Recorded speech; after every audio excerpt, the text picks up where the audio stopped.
What's up, basketball fans? Welcome to the Verdats Report. It's time to talk about the Toronto Raptors and the key free agents in Fred Vanvleet and Jakob Poeltl. Late Monday evening, we got some updates about what they may be potentially making. I'm going to be discussing that, as well as touching a little bit upon Raptors' salary cap situation as well. We know the new CBA rules make it very challenging for a lot of teams to bring back all of their players. So I'm going to be discussing that. So if you're ready to watch this video, make sure to give it a thumbs up. If you wish to hit the subscribe button as well, that'd be very much appreciated. So with that being said, let's get right into today's video. Now, as you guys know, I do like to give out shout outs on my channel, and the shout out for today's video goes out to Phil Gap. So Phil, thank you so much for supporting this channel through likes and comments. It is very much appreciated. Now let's talk about rumor number one here, and this is Jakob Poeltl. Now this was being reported. Raptors are expected to re-sign Poeltl to a deal in the 20 million range annually when free agency starts. This was being reported by Mark Stein. Now, if I'm being honest about this $20 million range, it isn't bad at all. Again, it's expected to be in the $20 million range. It doesn't necessarily mean it will be $20 million. It could be a few million less or even more. So obviously, with Jakob Poeltl, he's not a shooter, and it's hard to have big men who aren't able to space the floor in today's NBA. He doesn't hit the mid-range shot. He doesn't shoot his free throw as well. What makes someone like Jakob Poeltl very valuable to the Raptors is you need his defense. You need obviously a tall defender in there. He's also very versatile on the defensive side. He finishes around the rim very well, and he is a great passer for a big man. You could argue he's an exceptional passer overall, and that's what makes him such an attractive piece for the Raptors, and also because he's someone that wants to be there. Now, $20 million, let's be honest, it's a little bit decent, right? It's quite a bit, right? But even with the new rules and even in the future, at $20 million is a lot. Ideally, you want to sign him to about $18, $19 million on a 3-year contract. Now, I say 3 years because the Raptors do have Christian Koloko, who I believe is going to have a spectacular NBA career. And by the time Jakob Poeltl is done his 3-year contract, I think by that time, Christian Koloko should be ready to take over starting duties. But this isn't a bad contract by any means, but I want to talk about Fred Vanvleet because we know that's where all the juiciness is, and we don't know how much he's going to be making, but it is now being reported that Raptors realize it will likely require an annual salary of at least $30 million and possibly higher to secure Vanvleet's return. And it was also being reported that league sources say that they see Toronto Raptors Fred Vanvleet and Memphis Grizzlies Dillon Brooks at the top of a Rockets wish list, widely thought to be headlined by former Rockets All-Star James Harden. Sources say Raptors realize it'll take about $30 million, as you see there. Obviously, the Rockets do have a lot of salary cap, and this is going to be tricky for the Raptors because you got Jakob Poeltl to pay.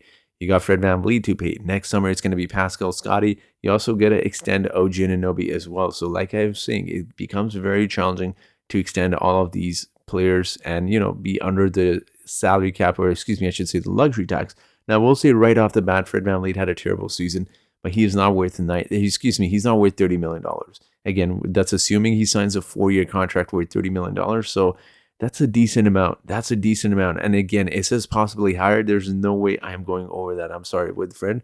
With all due respect, if he's demanding more than 30, which even 30 is pushing it a lot, he's got to go. He's got to go. There's no way you can justify paying Fred more than $30 million. It's unacceptable. And for those who may disagree with me, I want to quickly show you something here. Take a look at this chart here.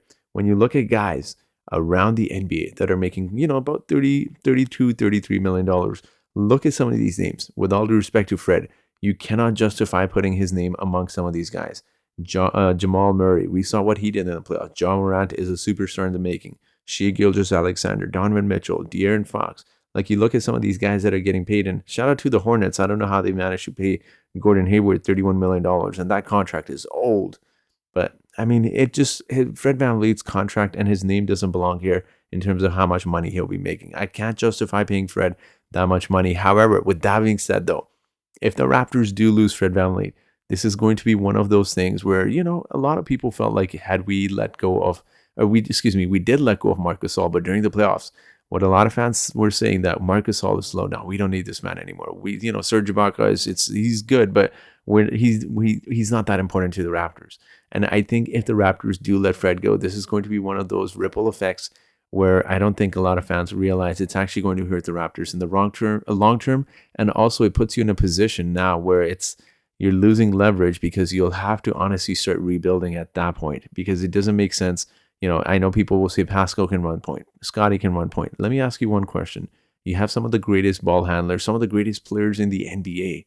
LeBron James, he's been screaming point guard for years when he hasn't had one. Why do you think that is? He's able to handle the ball. It's not that he's not, but running point guard duties full time is really hard for anyone that is not a natural point guard. So that's all I get to say in regards to Fred. But I do want to make a counter argument as well. Let's be very clear here. You pay Fred $30 million. What do you think OG Anunoby is going to demand now all of a sudden? You're setting the bar extremely high for how much you think OG should be getting paid, because OG arguably does a lot more than Fred, and you can't justify paying OG Anunoby less than anything, less than $28 million.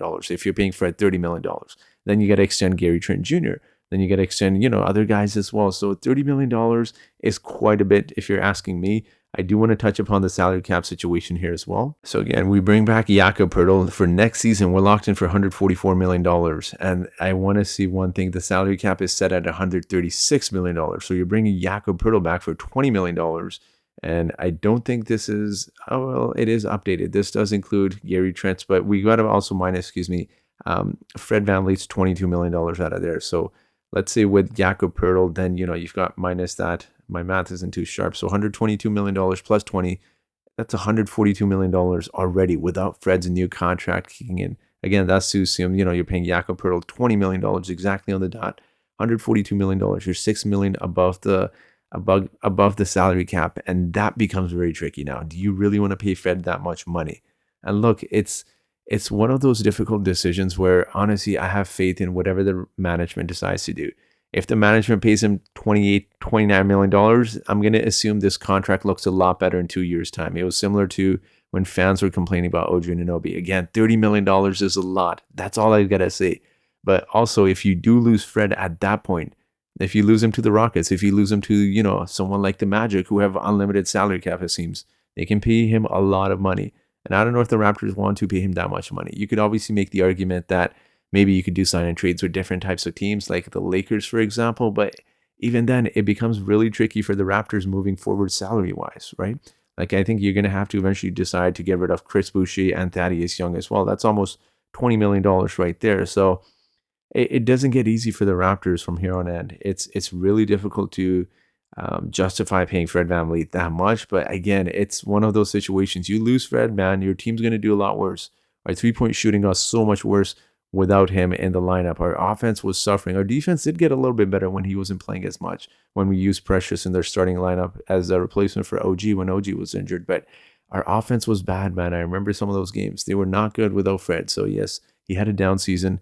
I always would like him back. I think he's much better than what he's shown. I think he was more of Nick Nurse's scheme.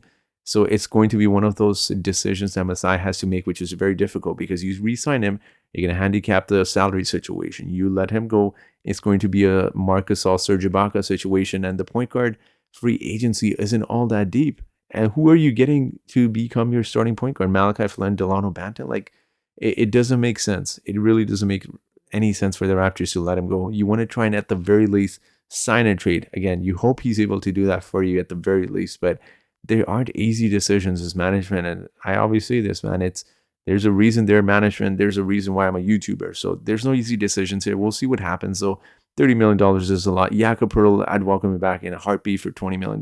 But I'm very curious to hear your thoughts. I know a lot of people don't like Fred, which is fine. It's okay at this point. Honestly, I get it, but it's going to be a tricky situation for the Raptors regardless. So I'm very curious to hear your thoughts. Let me know your thoughts in the comment section below. And as always, I do have a trivia question for you today. And the trivia question is, who was the lowest paid player on the Raptors this past season, not including two-way contracts? Was it A, Malachi Flynn? Was it B, Will Barton? Was it C, Delano Banton? Or was it D, Joe Wieskamp? So whoever answers this trivia question correctly first in the comment section gets a shout out in my next video. So that will be it for today's video. Thank you so much for watching this video. And I hope you guys have yourselves a great day.